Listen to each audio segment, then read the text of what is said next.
Olá pessoal, estamos aqui com mais um episódio do Estética Sem Filtro e hoje a gente vai falar bastante de cosmetologia, de produtos para home care e eu tô aqui com minha companheira, com minha parceira nesse projeto maravilhoso, professora Lívia. Oi pessoal, hoje, vocês sabem que eu tô num tema aqui que eu tô à vontade. Ficar caladinha para ver se eu aprendo ainda mais com essas duas referências. A gente trouxe, para falar um pouquinho de cosmetologia, dos cosméticos, de home care, a gente pode falar um pouquinho aí de peeling também. São duas grandes referências na área, vou pedir elas para se apresentarem e desde já agradeço vocês por estarem aqui. Mais uma delícia poder estar aqui, obrigada pelo convite, é um grande prazer. Eu sou Janete Gripa, sou farmacêutica, tenho especialização na área de cosmetologia e mestrado na área de inovação biofarmacêutica. Sou diretora técnica da Debone, que é uma farmácia de manipulação, e nós temos também a nossa linha de cosméticos. Maravilhosa, por sinal. Obrigada. E é um prazer poder estar aqui com Lina para a gente, trocar um pouquinho de conhecimento. Eu me chamo Lina, eu também sou farmacêutica, assim como a Janete. Agradeço muito o convite de vocês, é uma alegria estar aqui com vocês. Eu me formei em farmácia e depois fiz uma especialização em controle e garantia de qualidade de produtos farmacêuticos e cosméticos. Fiz mestrado, assim como a Janete, em inovação biofarmacêutica e atualmente faço um MBA em cosmetologia, porque achei que estava pouco. Achei que era bom ouvir outras pessoas falando sobre esse tema que é tão importante na área da estética, mas que também é muito importante para a vida das pessoas, de uma forma geral. Isso mesmo. E aproveitando aqui, da experiência de vocês, as duas já tiveram essa vivência da indústria, dos manipulados, são professoras.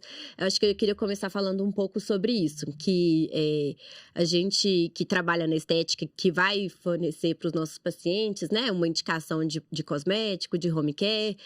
Às vezes a gente prefere manipular, tem os produtos de farmácia também, mas a gente vê que às vezes o paciente, ele fica ali na dúvida, Tem o paciente que adora o manipulado, eu falo que é de perfil. Tem o paciente que adora o manipulado. E tem o paciente que gosta mais de já procurar um produto de prateleira de farmácia. E eu queria já que vocês falassem um pouquinho sobre isso, assim. Se existe diferença de qualidade, de resultado esperado, se existe o risco, se o paciente tem que ter esse receio, se não tem. Queria que a gente começasse falando sobre isso. Eu vou dizer que esse perfil, gosto do manipulado, o que não gosta é porque ainda não testou. É verdade. Porque realmente o produto manipulado, ele é individualizado. Uhum. Então eu consigo fazer um produto que ele vai atender a necessidade daquela pele. Uhum. É um toque que não pode ser oleoso, porque é uma pele mista. E eu consigo tratar ali a mancha, a oleosidade, linha de expressão num produto único, Uhum. O modelo da farmácia de manipulação, como a gente tem no Brasil, ele não existe em nenhum lugar do mundo. Uhum. São mais de 7.000 farmácias de manipulação no Brasil. Eu tenho a honra de ser uma das diretoras da Anfarmag, que é a Associação de Farmácias Magistrais do Brasil, que tem mais de 35 anos aí no mercado. E vem gente do mundo inteiro conhecer esse modelo que é feito aqui, porque a gente está muito aliado à inovação. Acabou de ter um congresso, o INCAS em Paris, saiu um ativo ali, a farmácia de manipulação consegue importar aquele ativo e em uma semana ter aquilo disponível. E essa proximidade com o prescritor facilita para que o paciente tenha esse acesso rápido e a gente consiga colocar em prática um estudo científico que acabou de ser apresentado. Uhum. Então, isso traz resultados mais interessantes, Essa inovação mais ligada à prática, com essa rapidez e pela própria individualização. Eu não preciso adequar o meu paciente ao que tem na prateleira, Eu vou fazer um produto específico para ele, em concentrações reproduzindo o que o estudo me diz, em vez de colocar concentrações muito pequenas, porque eu estou preocupada com o financeiro. Para um produto de venda de grande escala, ele tem que alimentar a indústria, o distribuidor, o revendedor, o lojista, isso tudo com um custo alto. Então, quando é direto do fabricante para o consumidor, é possível a gente ter um produto com uma concentração maior, com uma inovação maior, ativos em nanopartículas, nanosomados, com um custo acessível. E eu acho que ainda tem uma outra questão, assim, que é muito latente hoje do manipulado, é que as boas farmácias de manipulação, elas também avançaram em sistemas de liberação mais eficientes, em performance de produtos, em ter bases que vão entregar aquele produto efetivamente para a pele, né? Porque acho que isso durante muito tempo foi uma discussão entre o processo industrial e o processo da manipulação, né? O industrial parecia que ele estava sempre muito à frente porque ele estava associado com performance, né? Se a gente for pegar as grandes marcas de produtos cosméticos, realmente elas investem muito alto em pesquisa para a performance do produto, né? Performance é o que o produto vai entregar realmente na sua pele. Mas hoje as farmácias de manipulação que querem estar na ponta da linha, elas também conseguem fazer isso. Porque as empresas que fabricam esses ativos, que fabricam essas bases, elas estão interessadas em trazer essa tecnologia também para o manipulado. Então, eu acho que a evolução da farmácia de manipulação também está muito aliada com o farmacêutico, com as empresas de base, de ativo, de ingrediente, né, de excipientes, elas estão preocupadas em entregar para a manipulação também aquilo que é o melhor. Porque, então, como você colocou, antes a pesquisa ficava na mão dessas empresas, dessas indústrias.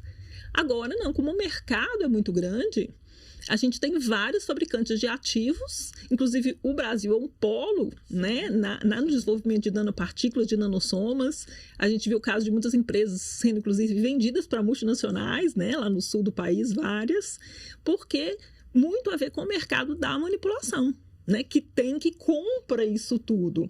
Então, hoje a gente tem vários centros de pesquisa, né, trabalhando, não é só mais a indústria que produz o seu cosmético, e as próprias farmácias de manipulação também, que são centros de pesquisa e desenvolvimento. A gente vê, né, durante um tempo, só as grandes marcas inseriam nos seus produtos, né, ativos lipossomados, nanopartículas específicas. Hoje você já tem centros de pesquisa que trabalham só com fabricação de ativos nesses processos de encapsulação. Então, a farmácia de manipulação consegue já comprar o ativo, chegar no mesmo nível, já, né, naquela condição para inserir na sua formulação. Então, acho que isso tudo traz para o mercado um cenário diferente. O que eu acho que a gente tem que ter sempre em mente é qualidade não está nem só no industrial, nem só no manipulado. Está naquele lugar que o faz. Né? Você tem indústrias, você tem farmácias e farmácias. E não está só no preço. Claro. Né? Você tem produtos caríssimos e que o preço está ligado ao sonho que é vendido, né? Ao marketing, às modelos famosas, mais a embaixadoras, marca, né? Ao próprio escalonamento de mercado que aquela marca faz. Sim. Né? Eu acho que o melhor exemplo disso é quando a gente pega, por exemplo, cabelo. A mesma empresa, né, que a gente conhece, faz o produto para a classe A+, e faz o produto para a classe C, D, né? Não quer dizer que ela faz com menos qualidade. Não, ela muda o perfil técnico daquele produto para entregá-lo num custo menor. Ela está escalonando o mercado. Então, aquele que custa muito caro está sendo vendido para quem quer também, e pode também, obviamente, né? Porque isso é um lugar de privilégio, para quem vai pagar aquilo. Não quer dizer que o mais barato é que é ruim, não. É só uma perspectiva de mercado. E eu acho que isso que você falou é legal, porque às vezes o paciente, por exemplo, eu falo com ele, a gente precisa, vou dar o exemplo de um protetor solar. E às vezes ele só tem a opção de comprar um protetor muito barato. É o que ele pode naquele momento. E às vezes ele se coloca numa situação assim de não comprar o barato, porque não é o melhor, e aí ele acaba nem utilizando, achando que porque não... não, mas tem aquele muito mais caro, mas o cara eu não consigo pagar. E assim, às vezes é melhor você usar o barato, que talvez vai ter uma concentração menor, uma tecnologia menor, mas ainda é melhor do que não utilizar. O perfeito é melhor que o perfeito. Exatamente. Não, com certeza. E eu noto que isso isso vai entrando no imaginário das pessoas, a questão do custo, do glamour, que a gente vai, inclusive, inserindo na nossa rotina itens que teoricamente, eles são desnecessários. Eles são glamourizações do cosmético, né? Eu vejo assim, tem gente que investe muito dinheiro em comprar uma água termal, mas não investe nada em comprar um bom sabonete, um bom hidratante, um protetor solar, sabe? Por quê? Porque alguém disse a você que aquele é que vai ser... Né? A moda é água termal. A moda é aquilo. É verdade. Então, a gente vai criando ali estágios de glamour dentro daquela, né, daquela escolha, e o paciente que deveria estar fazendo o básico bem feito para depois progredir, não está fazendo. Às vezes né? chega, é muito famosa a rotina coreana de skincare, né? 7 passos da rotina coreana e tudo mais. Fala, gente, vocês não estão passando nem 3. Exatamente. Vamos conversar assim, ó, com o que tem que ser feito. E é verdade, às vezes, né, assim, e também tem isso, às vezes, não, então eu quero criar o home care perfeito pro meu paciente e passar um monte de produto, e o paciente não tem perfil nenhum para aquilo. Ele não quer passar. Melhor você fazer um produto que você entrega. Aqui é o que você precisa. Porque vai passando uma coisa, passa outra. Não tem nem tempo. Não adianta você colocar 3 produtos para o homem usar. É um sabonete, como disse Brad Pitt naquele vídeo, né? É um sabonete, o produto da noite e o protetor solar. Se ele usar esses 3, nossa, ele é o homem, é o sonho de consumo. Não é? Fez mais do que a grande maioria, né? E vocês falaram aí sobre, né, nanopartículas, sistemas de entrega, e aí a gente, nosso público aqui tem aluno, tem os curiosos, então eu queria que vocês falassem de uma forma didática, assim, né?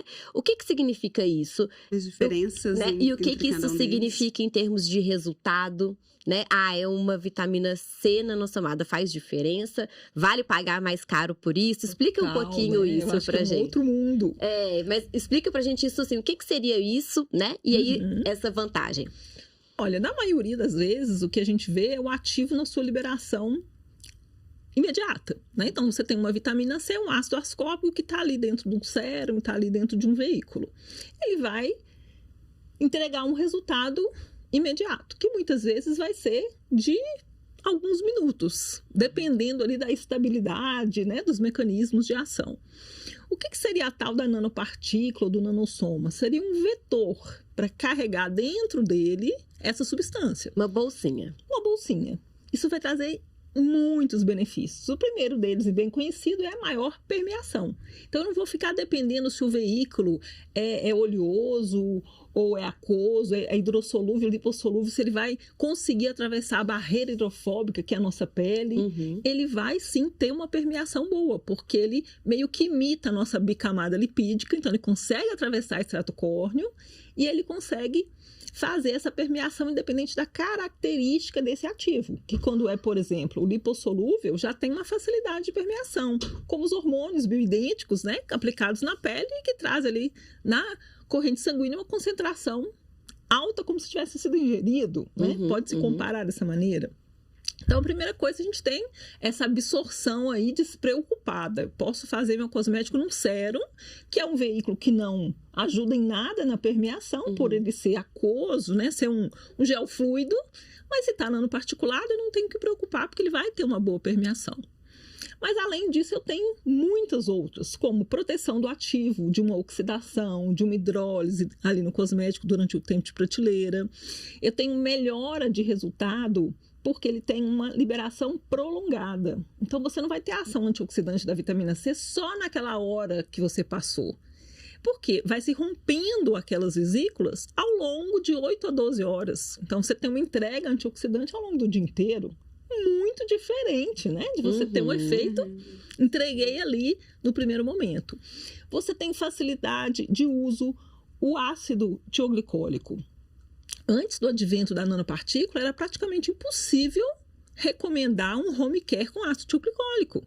Eu brinco nas aulas que dava divórcio, né? A pessoa dormir do lado de alguém fedendo a tioglicólico, era impossível. Tem um cheiro de enxofre, né? Sem contar o risco, né, de queimadura de 2º grau, porque ele é um veículo, ele é um ativo traiçoeiro. Ele nanossomado, dá pra gente colocar ali um neutralizador de odores, uma fragrância, você mascara aquilo porque o fedor tá dentro da partícula. E vai ser liberado gradativamente. Então, a pessoa usa como se fosse um cosmético normal. né? O ácido tranexâmico, que antes do advento da nanopartícula, ou a gente fazia um subcutâneo, um intradérmico, ou se não, esquece que não ia permear, né? Uma partícula grande, hidrossolúvel. Com ele nanoparticulado, a gente tem essa permeação e tem essa entrega ao longo de 8, 12 horas. Então, você consegue fazer um controle vascular de um melasma, você consegue realmente tratar o melasma resistente. Então, são a gente ainda consegue trabalhar com concentrações mais baixas, porque a eficiência de entrega também vai ser melhor. Que é a segurança, o outro ponto, né? Que eu havia esquecido de falar. Porque com as nanopartículas você tem substantividade pelas camadas de pele. Não é igual você pegar um gel para celulite, encher de álcool para aquela cafeína penetrar. Né? Você vai ter adesividade, substantividade nas camadas da pele. Então isso garante segurança, porque eu não preciso usar aí adjuvantes, né? Mais agressivos, assim. E consigo entregar o resultado, porque eu vou ter concentração aonde precisa.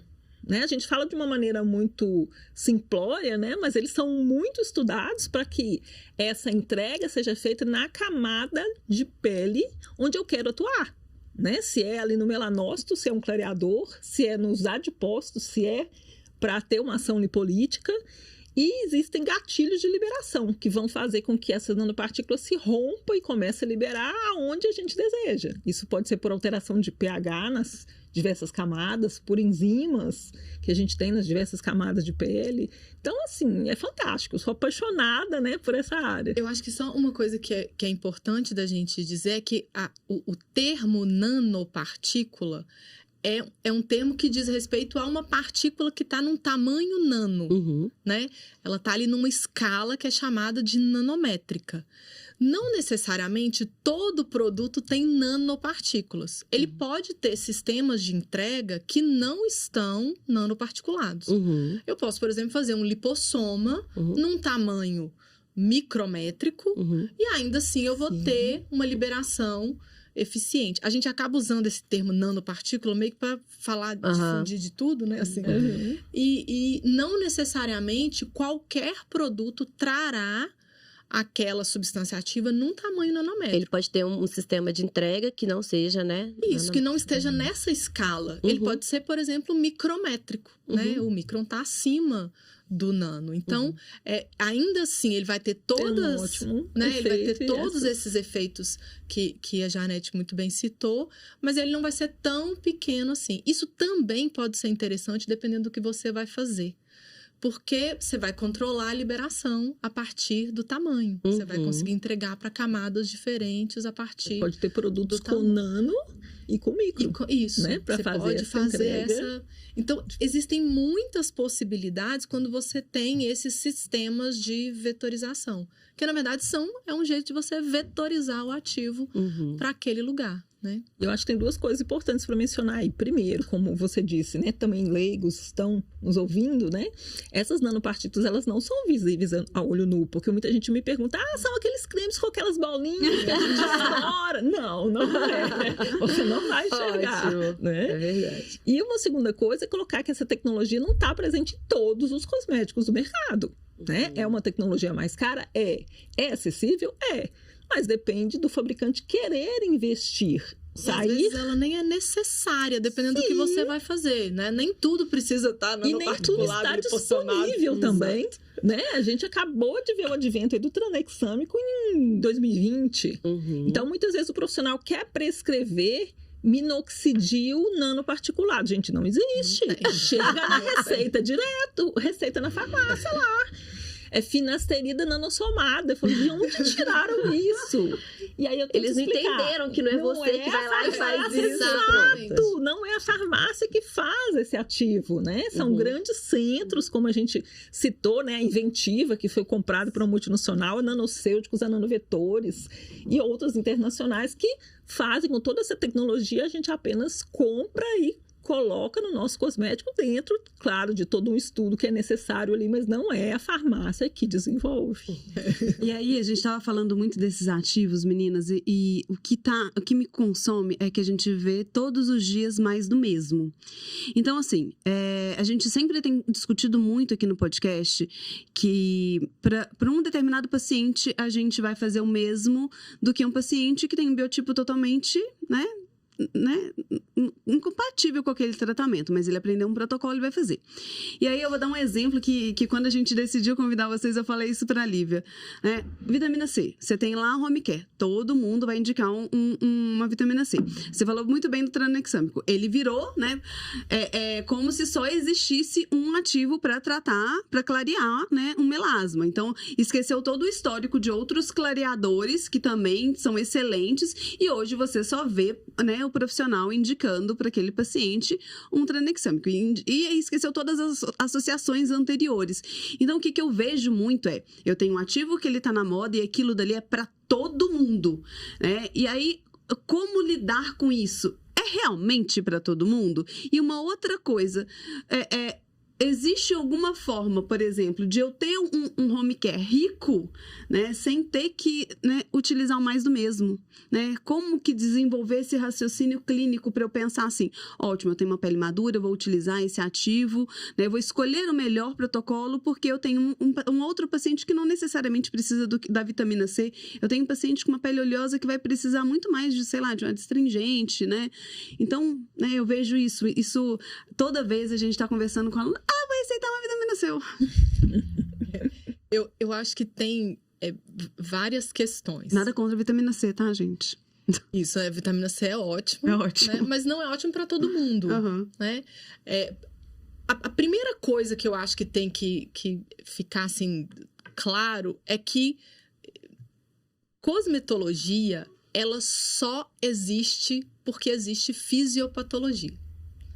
Eu só indico algo porque eu domino uma fisiopatologia para aquela disfunção.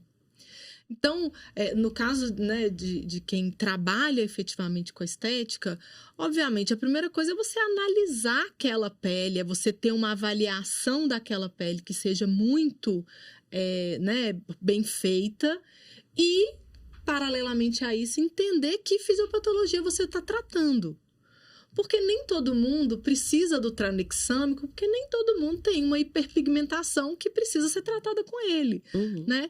Então, se você não domina esse processo fisiopatológico, é difícil de você sair do mesmo, né? Eu vejo um pouco dessa forma. Eu acho que quando você domina a fisiopatologia da acne, você entende que ali existem 4 processos fisiológicos acontecendo e quando você identifica esses processos, você vai fazer intervenções relacionadas a ele, né? Então, eu acho que parte desse princípio. Você não fará mais do mesmo quando você dominar a avaliação e a fisiopatologia. Eu entendo. Todo melasma é igual, exatamente, né? Todos os pacientes estão no mesmo grau.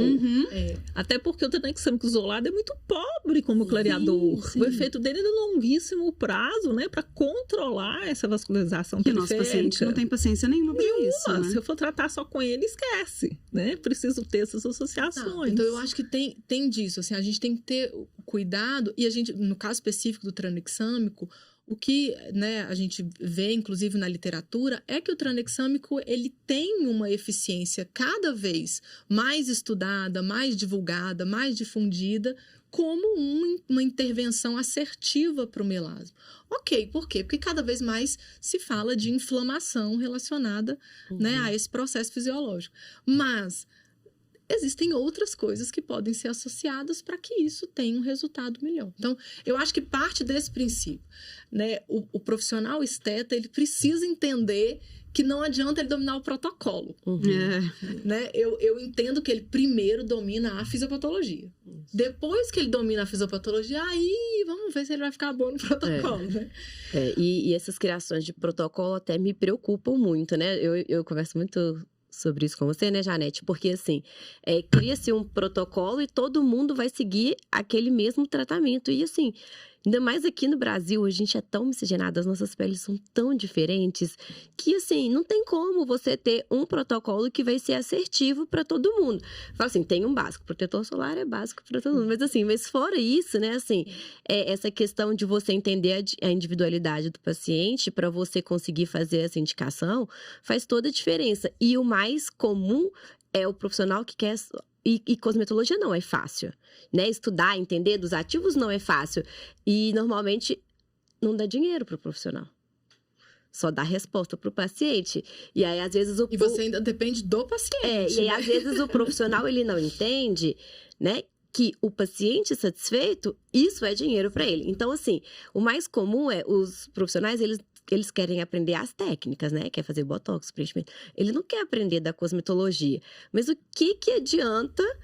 E tem um melasma, uma acne. Se o paciente não cuidar todo dia em casa, pode fazer o que quiser no consultório, que não vai entregar de resultado, né? Mas falta esse raciocínio, assim, de que tem que estudar, tem que entender e tem que individualizar. Eu acho que a gente está num momento, assim, que tem uma tristeza para o professor, né? Uma angústia, né? A né? gente que está aí há mais tempo, né? Tem mais de 15 anos que eu dou aula, eu vejo que o perfil foi indo muito para isso, do protocolo, você fala, e no final você entrega uma coisa. Ai, que alívio, né? A pessoa, pronto, ela entregou o protocolo. É só eu seguir, esquece o que ela falou. Não preciso saber, eu já tenho Mas que... Né? também tem uma luz no fim do túnel. A gente, nos últimos aí 4 anos, a gente viu um boom para o tratamento individualizado. Como que aumentou as fórmulas, né? Eu que trabalho com o produto pronto e com o produto individualizado, foi assim, gritante.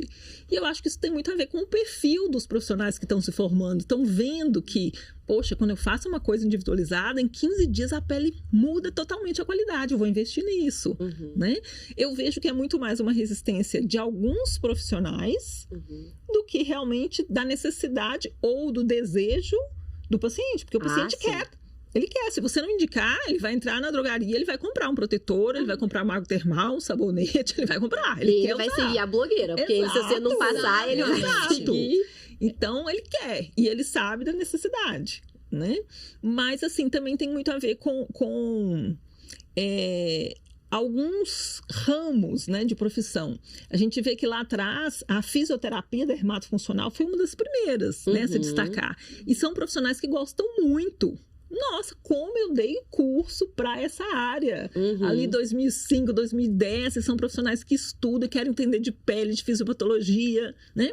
Já tem outros que gostam mais dos invasivos, né? Eu quero ir ali para o fio, para o estimulador de colágeno e já acha assim, não, pele, isso aí não vai... Aí começa a ver um colega ou outro na sala se destacando. Poxa, peraí. Eu falo que é o diferencial, gente. E aí, o diferencial é quem cuida da pele. Não tem como você fazer um fio, um botox, um preenchedor e a olheira tá gritando, e o melasma tá ali, e a cicatriz de acne, né? Eu dou aula na especialização da odonto, e aí, quando eu chego pra falar de pele, a gente não sabe nada de pele. Falei, vocês também não sabiam de dente, então vai aprender. Ué, não nasceu, né, sabendo? Sim. Mas eu falo que é o diferencial dos profissionais, é aquele que sai do que todo mundo faz, que é o para ir cuidar de pele, para entender E quando a gente fala de pele, diretamente está ligada à cosmetologia, porque a gente não consegue, né? A gente precisa do dia a dia. Mas isso faz toda a diferença, não tem jeito. E eu acho que, né, voltando um pouco na questão da Paula da vitamina C, eu acho que tem também uma questão de informação. As pessoas, quando elas vão se aprofundando, elas vão entendendo que a vitamina que o mundo não se encerra na vitamina C, né? Que a vitamina C é ótima, tem uma série de vantagens, mas ela não é o único recurso. E ela tem uma série de dificuldades, porque não é simples, né? Trabalhar, formular, achar uma formulação que seja afetiva, quase que afetiva, porque depois que você acha a sua, você fala, não troco essa aqui, né? É difícil você chegar nesse ponto, porque não é um ativo simples, mas cada vez mais a gente tem visto no mercado outros ativos com características tão interessantes quanto, né, aparecendo e sendo utilizados para diferentes recursos. Então, eu acho que aquele profissional que ele ainda está muito no basal, assim, ele ainda não entendeu as suas possibilidades de mercado, ele vai ficar ali na vitamina C mesmo. Mas quando ele começar a entender que o resultado dele vai ser maior, vai ser mais expressivo, quando ele tiver... eu brinco que é um farmacêutico de estimação, né? Assim. Quando ele tiver o seu... eu tenho uma farmacêutica de estimação, ela tá aqui, ó, do meu lado. Isso, e aí você concorda que virou uma parceria? Com certeza. Né? Assim, vira uma outra cabeça pensante além da sua, com outros recursos. Com outro olhar mesmo. Porque, no fundo, e eu não tô dizendo que nenhum outro profissional não possa... Né? Entender de cosmetologia como farmacêutico, não é isso. Mas quando você tem ali um profissional farmacêutico numa farmácia de manipulação que você confia... A pessoa se dedica a isso, é diferente. Você vai conseguir entender com ele, você vai conseguir expressar a sua ideia e ele vai falar, isso é possível, isso não é possível. Né? Esse ativo aqui não é tão legal para isso que você quer. E você também vai aprendendo com esse processo. E você vai se tornando melhor. Né? Eu acho que essa parceria, né, de profissionais que tenham multiplicidade no seu conhecimento vai dando a você outros recursos. Inclusive para você se tornar um profissional melhor.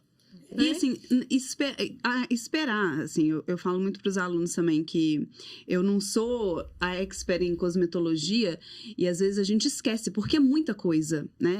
Assim, um tanto de ativos, de princípios ativos, e a gente trava um pouco. E aí, uma coisa que eu sempre falo para meus alunos, eu já mandei várias vezes mensagens lá para a Debone e falei assim, gente... Eu tô com esse caso travada. E aí lá eles me deram várias, assim, vou fazer uma fórmula assim, assado. Eu, cara, verdade, como que eu não pensei nisso, né? Então, assim, é discutir. Né? A gente se dedica a isso. Né? E ainda falando, ele me veio na cabeça ali dezenas de profissionais, amigas queridas como Lívia, que foram trocando essa ideia. A gente sempre brinca nas aulas, da mesma forma que você tem que ter um médico de confiança, um advogado de confiança, né? Para quem trabalha nessa área, você tem que ter uma pessoa que entenda bem ali da química, da fisiologia, da biologia, para alinhar isso. Porque às vezes você acha aquele ativo lindo, mas ele não, naquela sua formulação, tecnicamente ele não vai funcionar. Então tem essa, assim. Porque às vezes não é só se ele vai ser bom pra sua pele ou não, é se ele vai dar certo, né? Aqueles outros ativos. Eu lembro que quando eu fui montar a linha de produtos lá, né? Aí eu fiz, assim, o que eu pensava que era as formulações que eu queria. Eu falei, bom, agora eu vou sentar com a Janete para conversar. E me chamou muita atenção, porque um específico, um home care para acne manhã e noturno, que eu olhei, né, e taca destringente, né, quero secar essa pele desse jeito. E a Janete, aqui a gente podia pôr um pouquinho de hidratante, né, nessa pele aqui. O de noite já tá muito secativo. Você não acha que a gente podia pôr um pouquinho de hidratante de manhã? E assim, em nenhum momento eu parei pra pensar assim, nossa, será que esse negócio não vai secar demais? E é isso, como, né, é uma dedicação, tá ali acostumada a fazer isso, eu já fiz muita coisa secativa, vale a pena pôr uma coisa. Então assim, a gente só ganha forças juntos. E aí a gente volta de novo pro entendimento da cosmetologia naquilo que é básico da cosmetologia. Que, por exemplo, a gente tem, né, cada vez mais uma discussão dentro da cosmetologia de que você tem que ter cuidado para você não sobrecarregar determinados sistemas fisiológicos. Então, quando você quer fazer tudo que seja secativo, você está sobrecarregando o processo fisiológico de liberação de sebo naquela pele. Alguma coisa vai dar errado. Né? Um efeito rebote, né? Estão produzindo sebo e não tem sebo, então vão produzir mais.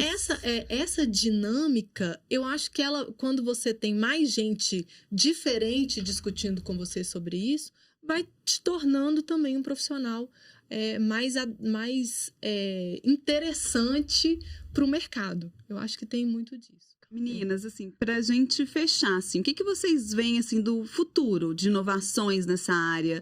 Não só até mesmo de princípios ativos, porque o que a gente vê, assim, no mercado é a volta dos que não foram, né? A gente vê o retorno de alguns ativos que hoje estão fazendo muito sucesso, mas, assim, realmente, o que tem nas pesquisas mais atuais que vocês acham que... Eu acho que o grande destaque são os bioidênticos. Substâncias que a gente tem no nosso corpo. Porque a gente vê o marketing trazendo lá a célula tronco da cerejeira. Eu sou um pé de cerejeira. Eu sou uma cerejeira. Onde é que aquilo vai se ligar? Né? Eu acho que o grande destaque na cosmetologia, sem sombra de dúvida, das últimas 2 décadas, foi o advento dos fatores de crescimento.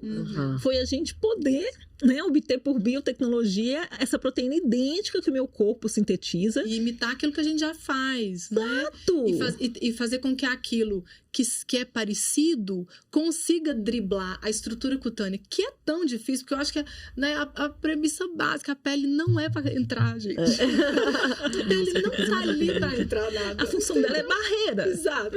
Então, quando você trabalha com os bioidênticos, você vai imitando aquilo que a pele já reconhece. Aí ela, olha isso aqui, eu conheço, pode, deixa aí, tá?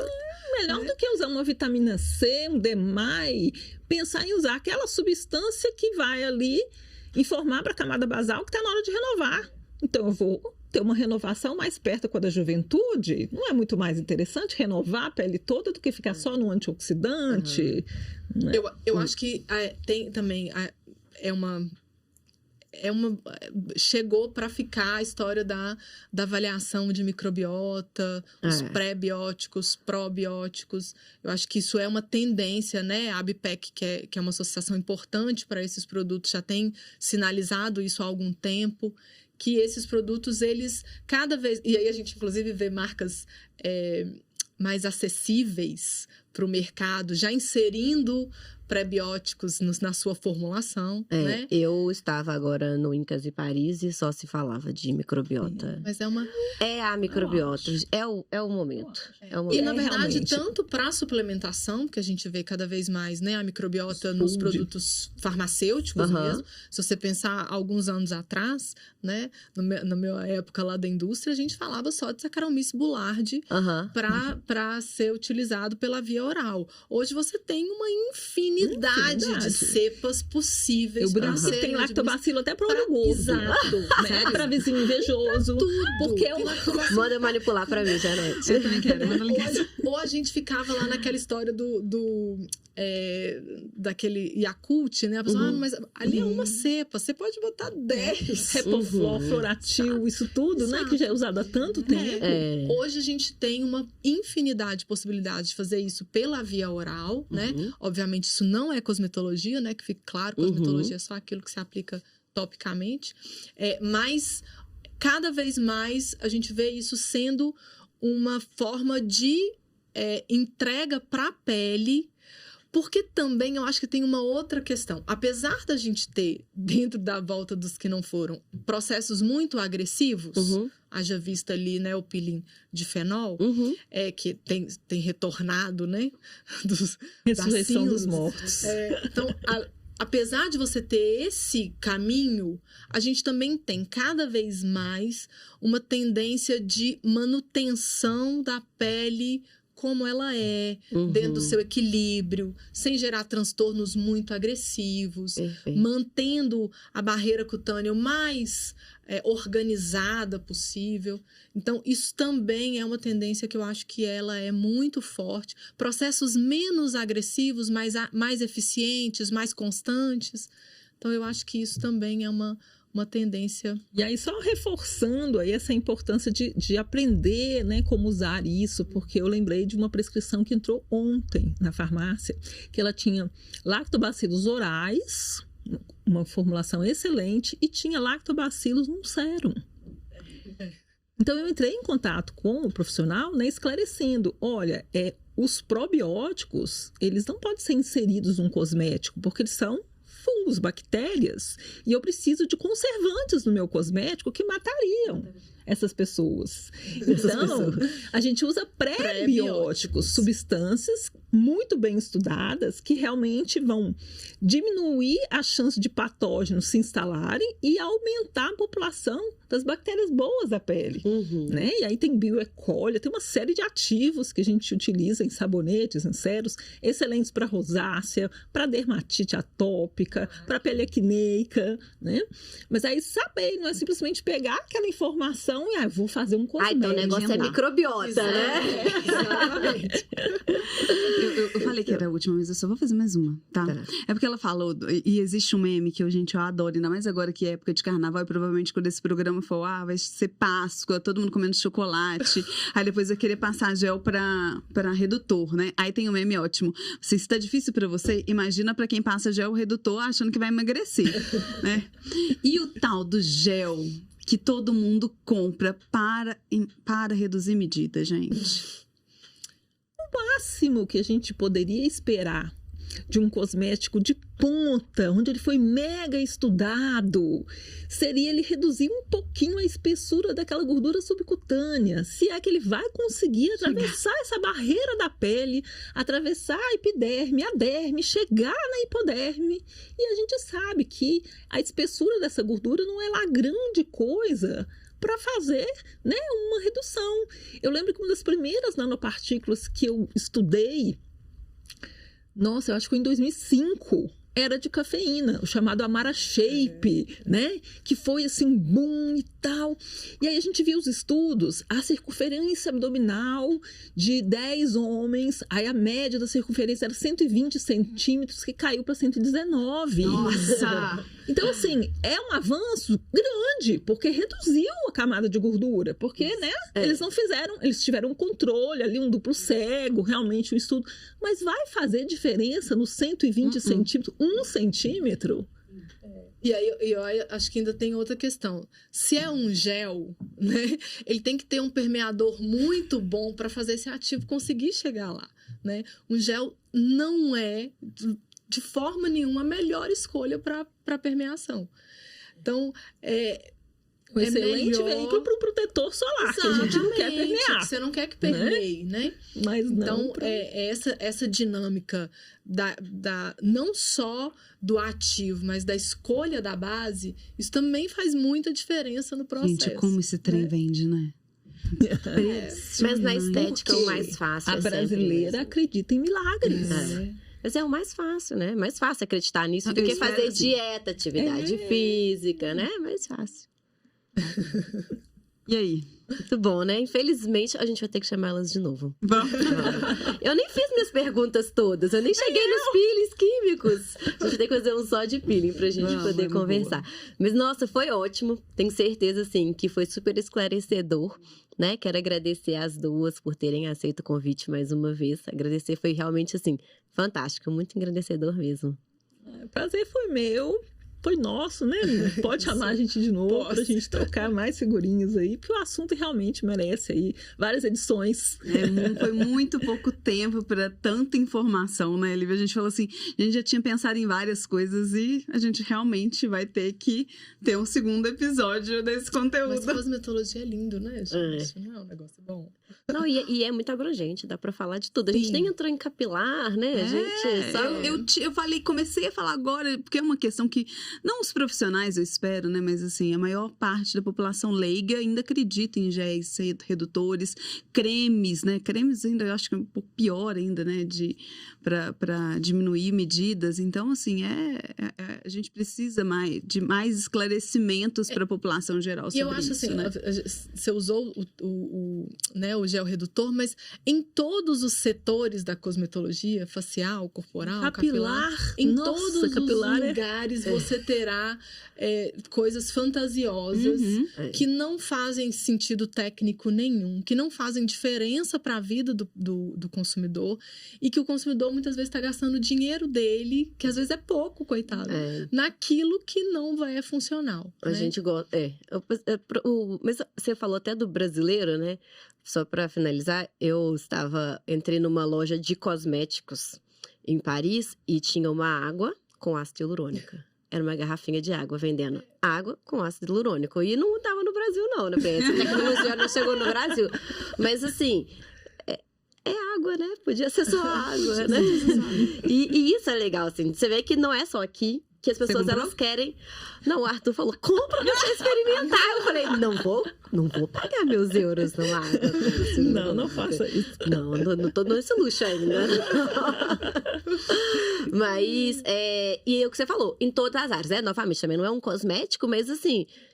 A Janete até comentou aqui de capilar, né? Assim, são promessas, muitas promessas. E a gente, inclusive, tem que ter o conhecimento, porque a gente, enquanto profissional, não pode deixar cair nessas promessas. Pois é. E eu acho que só o profissional, quando ele domina a pele, o processo fisiológico, ele tem esse entendimento para, inclusive, julgar se aquilo realmente não faz sentido ou não, faz. Né? Né? Quando ele entende isso, né, a gente vê muito isso na sala de aula, quando o aluno ele entende isso, ele fala, nossa, eu tô gastando meu dinheiro à toa. Eu falei mesmo, Eu não nossa, comprei pensei um creme nisso com cafeína, com L-carnitina, não sei o que, não sei o que lá pra fazer massagem. Eu, pra quê? Quando você coloca para a pessoa, olha, você não vai conseguir clarear o seu melasma se você não tiver um protetor solar eficiente. Porque a melanina que dá cor ao melasma é seu filtro solar natural. Se você diminuir ele com qualquer clareador, seja em casa ou no tratamento em consultório, vai chegar mais radiação lá embaixo, você está com menos filtro. O seu melanócito vai entender que ele tem que produzir mais. Então, antes de pensar em clareador, você tem que pensar num bom protetor. Aí o leigo fala, agora eu vou começar a usar protetor solar dentro de casa também, porque eu só usava quando eu ia pegar sol. Se tiver nublado, já era. Muito bom, né? Meninas, muito obrigada de coração.